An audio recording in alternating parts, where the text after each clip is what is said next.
All right. Welcome back. And tonight we have joining us Miss Kendra Gamble, Rosalind Jacobs, Miss Kaprice Welsh, Dr. McMillan. And these are all phenomenal women that are forging their way in the women's health community.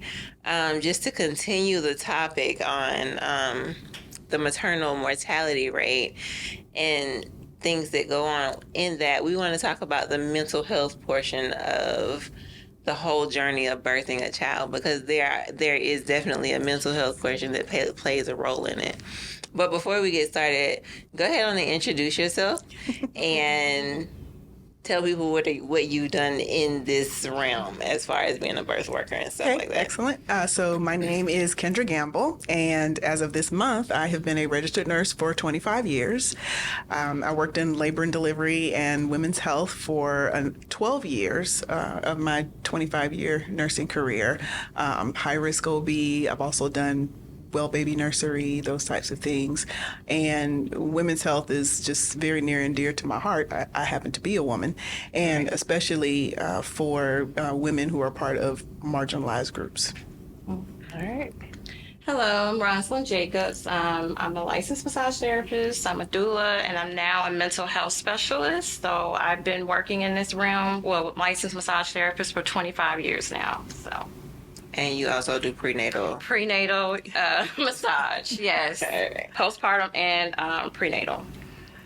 Hello, I am Kaprice Welsh. I am a certified nurse midwife and have been in women's health for over 30 years. Started out as a labor and delivery nurse and have been in midwifery, providing midwifery care since 1999.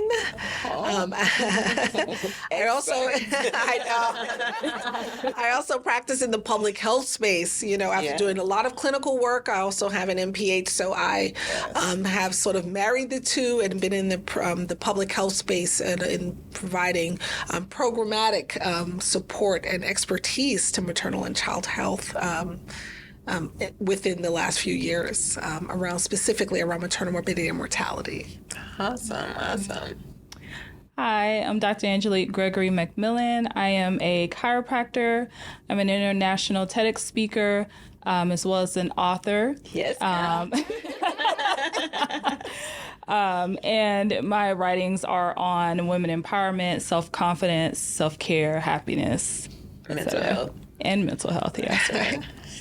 All right, ladies.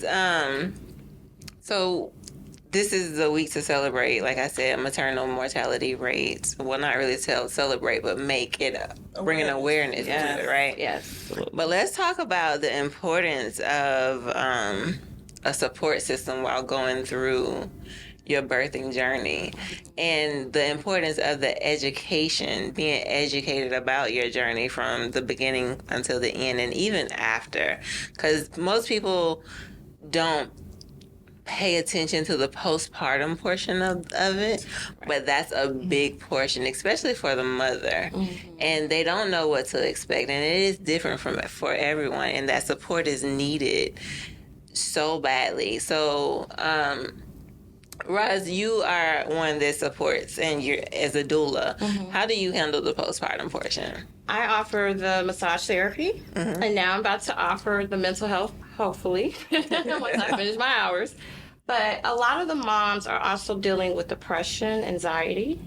So they need that support, because after they have the baby, it's a big gap from, having that health care within that 6 weeks. So they need that comforting of massage, that touch, They're not getting that, so that's what they need, because they neglect their self-care, Right.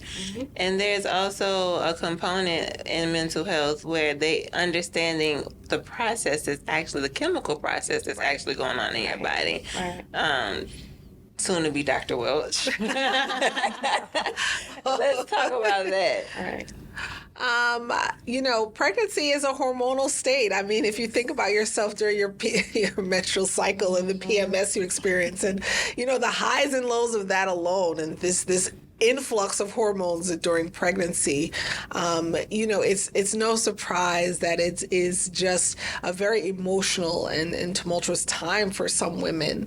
Every woman sort of, comes into that birth or pregnancy experience differently and handles it differently. And it is an anxiety provoking experience. And if there are mental health things that you haven't dealt with, this is a time when it definitely comes to the forefront and has to be addressed, or it can really lead to really some consequential outcomes if you don't sort of address some of it. Some of it is easy, and some women have an easy time, but we cannot ignore again the hormonal impact and just the life-changing impact that can happen during pregnancy and birth experience on your mental health. Right.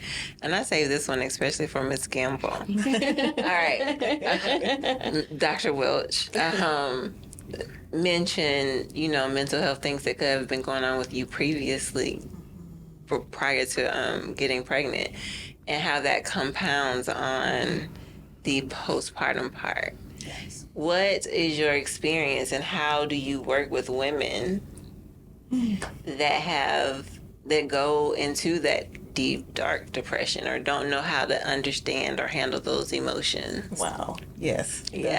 That's a loaded question. And one thing about it is, if you don't have that support prior to pregnancy, it doesn't necessarily mean that pregnancy will just suddenly cause support to just pop up out of nowhere. Not everyone is as fortunate to, have, whether it's blood family or chosen family, to rally around them whenever they're going through, whether it's financial crisis or the physical illness, those types of things. So when you factor in having a baby, and as it was said earlier, with the various hormonal changes and the things that you're going through in your body, let's factor in finances. There may be an issue of homelessness. Right. There may be an issue of intimate partner violence or domestic violence, some addictions that, all pile onto these things. And it's been my experience, because in the various hospitals where I have worked, we saw a lot of patients who are a part of marginalized groups, Black and brown women. And just depending on, what they're dealing with when they come into the hospital for their birthing experience, not only are they worried about, their baby and getting through this situation safely, but whatever things that they've been dealing with, whatever was left back at home. And so to come into this space and be around caregivers, they look to you. They look to you. Maybe you have an answer, or even if you don't have an answer, give me your ear. To listen. You can go into the room and you're doing your assessment, you're starting your IV, all of these things, and anything can come up in conversation. It's been my experience where I've had a few patients, just friendly banter, going back and forth, just talking, trying to, ease her nerves, that sort of thing.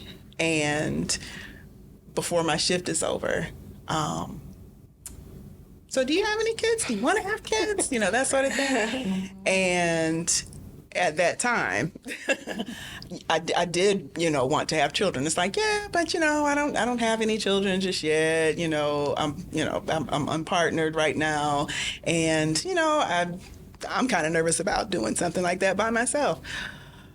You're such a nice person. You said, would you think about adopting my baby? Like, I have had patients, Wow. Asked if I would adopt their baby, because having another child, I just cannot afford to have another baby. And I didn't want to abort my baby, but I know that I cannot afford my baby. And tearful, like crying, like, could you please, consider taking my baby? Or do you know someone who wants a baby? Or if it's not that, dealing with, other family members who, they're definitely not supportive. Those other family members may have moved in with them. And so now, her home life is different because, well, I don't have room for me and my kids because, I took in a cousin and they're dealing with this and they're dealing with that. And there are all these strange people coming into my home. Right. So we do what we can as far as connecting them with whatever resources by partnering with case management. Okay, that was going to be a there on the unit, partnering with case management. Hey, this is the situation. What can we do if it's an issue as far as housing? Now we see more often coming into healthcare spaces where they're talking about food assistance programs and food banks and things like that, so they can have enough food, help with their utilities, those types of things. But what are some of the mental health resources that are easily accessible to them? Do you have Easily? them? Yes, easily. That's easily I accessible. don't know about easily. And if not easily accessible, how do you guys think that we can bridge the gap? I think one of the things that is taking place now, because we talk more about mental health. Even though there's still that stigma there, we're talking more about it, particularly in the Black community. And you can ask, like, hey, I need to talk to someone, I need help. But not all patients are ready and willing to just open up and talk, say, hey, I need to ask for that help. Maybe they don't even know that they can ask for that type of help. But as a nurse, like and I'm sure we wear many hats, private investigator, all the things. So we can, just by talking to a patient, we can, kind of assess their needs and, hey, let's, see if we can get a consult, for, psychosocial consult, so they can have someone to talk to, and from there be able to give them resources in the community. And even now there are different therapists and counselors who will offer services on a sliding scale or even pro bono, depending on the case. Like if it's something that's urgent, particularly, I don't know if anyone else had heard about it, but during the pandemic, when like everything shut down and like people were going through a lot. Yeah. There were many therapists that offered up their services pro bono. Yeah, my therapist, she says that money, in her opinion, money should never be a problem for you getting the mental health that you need. Yeah. So, Dr. Welch, to speak on the conversation that we had previously, do you think that it should be a conversation around that becoming a part of the management care plan? Yeah, and we screen in pregnancy for depression and anxiety. I think it's we use certain screening tools for depression, but Black women don't really admit that they're depressed. We the strong Black women. Exactly.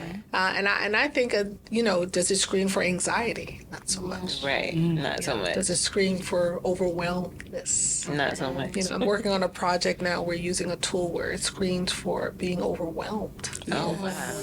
Before you get anxious maybe or depressed, maybe it's overwhelmed. Yes. Which can lead to anxiety. Yes, which leads to depression. And as a woman, you're always depressed once a month. Once a month you're depressed. And we think that we're supposed to be. And it's 2 weeks out the month we're depressed. Right. And we get a little tearful. But and as Black women, I think we don't acknowledge that, right? We think that we're supposed to, and don't really acknowledge that. But like she said, the conversations are changing and shifting, and it's becoming more of something that we're saying that it's a problem. But does that speak to the stigma of It's still a stigma. us having to be strong women, and what strength really is? You know what I mean? I mean, that's just the Black. I mean, that's the Black culture. We still have aunties and grandmas and mamas, and I mean, it's just there. Yeah. Right. And So how do we change that? that because One so many conversation at a emotions time. are Supporting one another and Conversation talking at a time. to one Right. another. Making right? it So- a safe space Making to it- talk about Yes. it is the biggest thing Yeah, because and talking it's to a your huge stigma.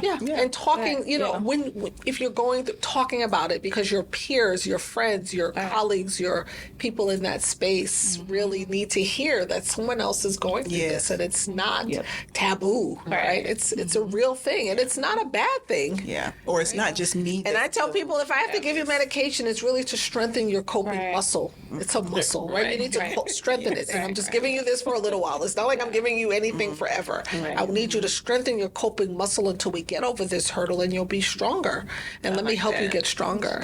That's good. Yeah. Yeah. Now, as someone that has experienced a near-death situation during pregnancy,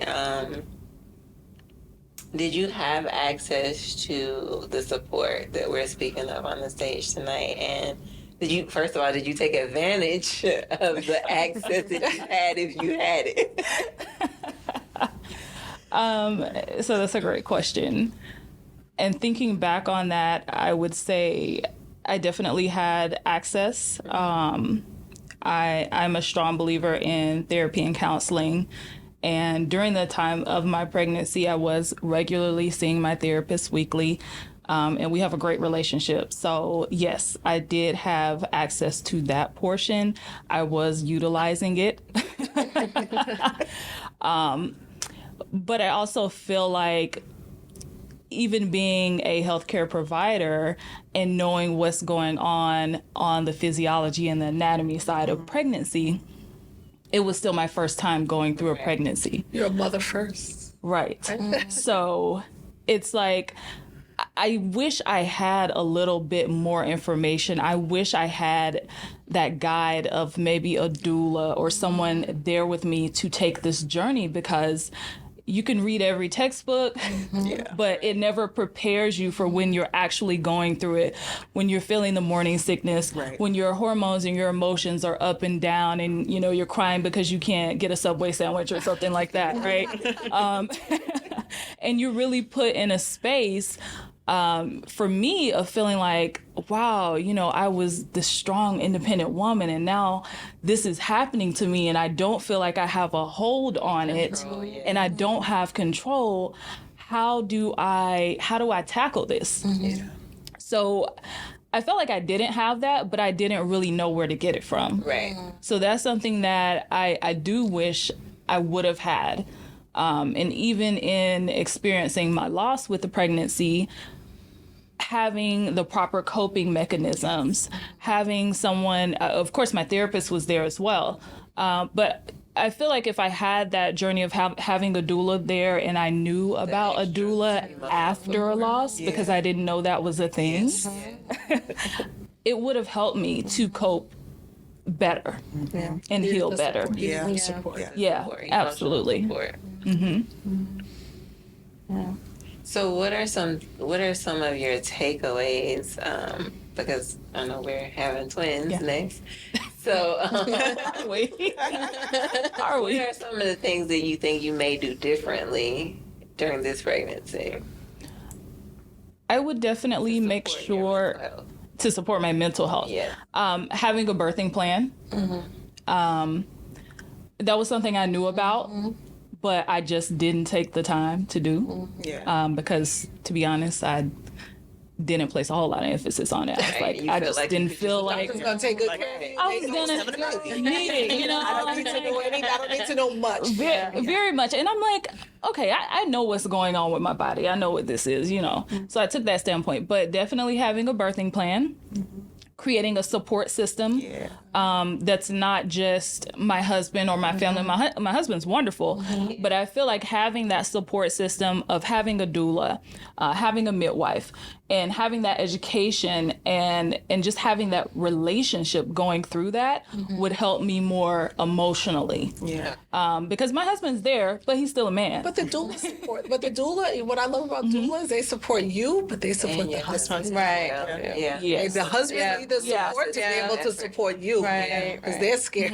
Yeah. Yeah. They're going through their own Yes. journey. Yeah. Yes. They are. Mentally, and That's right. you know, so the doula is there to support the family. It's a team effort. Yeah. Yes. Yeah, that's something that we have discussed for when we are trying again, to make sure that we do have a doula, and researching and reading up on it. And that's how I found out about the different areas that doulas can assist with. Yeah. And for my husband, he had never heard of a doula, never heard the word, didn't know what it was. And he's like, okay, what is this? Right. And so They we just barely got know what back a midwife is. right. I mean, he'd heard of a midwife, but he's like, what do they They really deliver in do? the house. Right. Because that was my goal. I want to have a home water birth, you know, if possible. So we took the time to really sit down, and I researched, and then he learned about it, and he's like, I think that would be good. I think that's something you should have had before. I'm like, yeah, me too.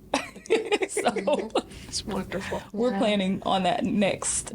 So, you know, when we spoke about this earlier, there is a difference between the traditional midwifery, like back in the day, and Eastern medicine, and how different cultures, you know, come and support the mother and things of that nature, and how Western medicine has kind of like medicalized it a little bit, which I don't think is bad. It can be a great thing in emergency purposes. Right.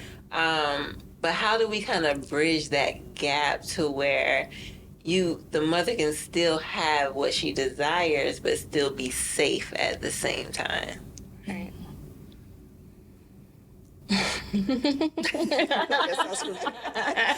I mean, great question. it's you know, women can have what they want if you're the right candidate for that, I believe. You know, there's a lot of, you know, people come into the birth experience with a lot of idealistic things, and there's things you may not be eligible because of something, chronic health conditions, for example, that make you not eligible for that. But that doesn't mean because you can't maybe have a home birth or a water birth that you cannot have an idealistic birth experience, right? It's who is at your birth. It's your mindset, right? Birth is also part of it's your mindset, right? You can have the birth that you want. Sometimes it may be in a different setting, but it's really about, you know, setting the stage for the different things that could happen. So I think just having an understanding of, you know, if this is not a possibility for me to deliver in the comforts of my home, what are the possibilities for me to create at least some semblance of what I want in a hospital experience? And I think that having those kinds of conversations about what you want and what you need from this experience, and sort of being realistic about that, becomes really important. You know, people come into the hospital wanting all kinds of things. I said, listen, you know when you come in? Listen, we got all kinds of rules and protocols, so don't come in here with all of that. Don't come in with, what would that look like? you set your expectations. Know what you go, where you going. You're not coming to the most medicalized place saying you want this holistic, natural. You can have that within reason, but remember, the minute anything, they have their rules, and you got to understand what those rules are. When you come into the rule house, you got to follow the rules. Right. I can let you color a little bit outside of the line, but at some point, you coming into the rule house where there's all kinds of policies and protocols, and I can try to give you what you want, but within reason. So there's a negotiation sort of to be able to do that. So you have to understand where you're going, and you may not be eligible. For example, you may have something going on with you that you can't deliver at home, and you have to deliver in the hospital, but you want it to be as close to what you envision as you can. Can I delay cord clamping? Can I put baby to chest when baby comes out? Can they not take baby away from me? All of these things you want to know. So is that an option? Yes, that absolutely, they have at absolutely. the hospital? Listen, I have the conversation. Listen, tell me what you want. Right. What's your plan? I don't want to read your birth plan. Tell me what you want to do. So and I'm for going to tell you you can do it, Right. but I'm going to tell you when we can't do it anymore, like I can't do that because of and people just want to know that. And I think that's it. You know, having those conversations becomes really important. Absolutely. Yeah. Yes. So they do have realistic options of Yes.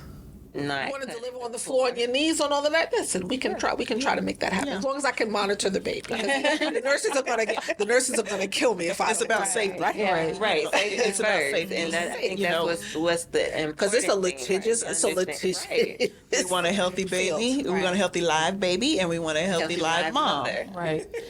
Can I say something? I know doing tours with some of my clients. Are we name? I don't want to name some hospitals, but No. doing some tours with my clients, they have it's a hospital that's very well that they incorporate not a water birth, but it does kind of have that outline for them, and they are doula friendly. A lot of hospitals aren't, but that's the part that's kind of hard to offer our services, but we're not allowed in that space. So We're trying to work on that. okay. She's working on it. Okay. Okay. Yeah. Now, I do have a question about doulas. At what point during pregnancy do doulas step in? You try to do it at least between no earlier than 16 weeks. You try not to, but I do it like 16 weeks. Okay. Yeah. I think it's wonderful that you say that because people think they come in just to breathe with you at the end. Right. Early, you said 16 weeks is like 4 months. So what is the role of a doula? Explain, like, you take them from the beginning to end. Do you help them with the birthing plan? Yes. The advocacy part, Advocacy, all of the that. teamwork. Let's explain that. So you're pretty much a support system. You're not outstepping your boundaries. I think people get that misconstrued. You go into the hospital, you're supposed to be like telling the licensed and the professional, no, you don't do. No, that's not our role. Our role is Now, some of them do that, you know. Yeah, there are some. Speaking for me. I'm speaking for Rosalind. I have experienced some doulas that homegirl tried to tell me what to do, and it's like, ma'am. No. And I've heard that from clients that have had other doulas. They said that they have came in and, even they were like, wait a minute, I didn't tell her that. Right. No, But I That think it's comes from the important birthing to understand plan. that there's a huge difference in roles and responsibilities between a certified midwife Right. and a doula. And it's not a medical right. practitioner. Yes. And that's the thing. Learn your scope of practice. Exactly. Right. So, no matter what we do, we all have different hats. We have different licenses, but we all have to learn our scope of practice. So staying within those color lines you said. And in your lane. Stay in your lane. And respect And respect boundaries. Yeah. Exactly. Because at the end of the day, the family hired you. So, but at the same time, just, maybe, be like, okay, you just want to make sure the mom is being heard and her things that her wishes are being, carried out. Articulated in the room. Yeah. And because sometimes, when you're going through something, you can't speak up for yourself. Right. You're in a lot of pain. Absolutely. You're It's a You're in a different dissociative state. right. Yes. You might forget a little something like, oh, right. yeah. Very much. So, and the father sometimes might be, Right. Yeah. They're not you're just doing another, they don't you're know just what there to for expect, support. right. Yeah, extra, hands for support. So. And then something that I definitely appreciate about doulas, there is an element of tenderness and care that they bring into the space, not just for the mother, but also for their partner. That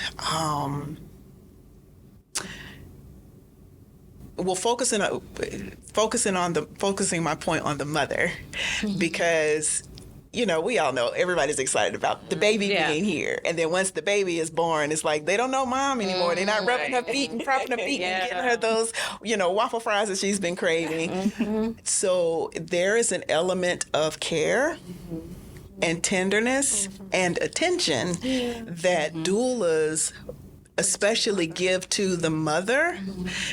I feel like to remind her or keep her grounded with her personhood. Especially Yes, you are now a mother, but you're still the same woman that you were before you brought another life into this world. You are still valuable. You still matter. So if you're not filled up, you can't do what you need to do in order to care for your child. There's a sister that I follow on Instagram who she was bragging about her doula, and she shared like her birthing journey on Instagram, and it was just so beautiful. Like I felt calm and relaxed, and for a split second, I wanted to have a baby. But it was just so beautiful how after she had the baby, they made sure she was hydrated, that she was comfortable, and they literally gave her this beautiful ceremonial bath. Absolutely. Wow. And then I believe her mother's from Haiti, I think, and she flew in town and she made like this special soup for her, and it's to like replenish her energy. Say in different cultures, there's different rituals. There was just so much care, and it's like, right. But then I had to ask myself, like, certainly can we can't just have this care just because we're pregnant. Can we do this all the time? Right. Which is why I feel like it's extremely important that even before you go into something like motherhood, that you learn how to love on yourself and pamper yourself and take care of yourself, and even begin to build up that support system before you venture off into something like that. So self-care is so important, and it's more than bubble baths and pedicures and naps and girls trips and vacations. Right. It's so much more than that. I feel like self-care is also soul care. Absolutely. Yeah. I love it. Yeah. That's a whole nother topic. It reminds me when I had my son and my mother-in-law was there. She came to the house, and what stands out to me and has endeared me to her is every morning she would bring me an orange and a cup of tea. Wow. And she tended to me so I can tend to my son. Yes. And so her tending to me was so invaluable and made me be able to tend to him in the ways that I needed. Absolutely. And so I believe that, yes, we have to tend to our mothers. And we don't do that as often as we need to, but we do. So, ladies, yes, there is a such thing called postpartum doulas, and there should not be any guilt felt or anything like that when you obtain one, because it's for you and you deserve it. So, in closing, like, what would be one thing as far as mental health goes, or a resource or something that you would say that's very important as a takeaway? Speak up. Speak up. Get a Use your doula. voice. Yes, get a doula. Yeah. Use your voice. And a midwife. Yes, and a midwife. And learn to love on yourself wholly. I think that's Make sure Holy, she make sure a said. She better, said make sure a better mother. Yeah. Make sure a better wife. Make sure a better partner. Make sure Absolutely. Yeah. Definitely the self-care. I can't. That's the big thing that I work with my clients with, self-care. Like, take care of your mental health. And it's just it's little things you could do. Go outside for 5 minutes and Yeah. Get some fresh- sunshine. take in the air and Yeah. Pay attention to your sleep hygiene. Yes. yes, Very Taking care of your food, mental the health. food Taking care of your intake, mental all health. that. Even the people you allow around your space. Yes. Your energy. Hello. Your energy. All right, guys. Thank you guys so much for joining us tonight. It was a great conversation, and I look Yes. forward to having y'all again. Absolutely. Thank you.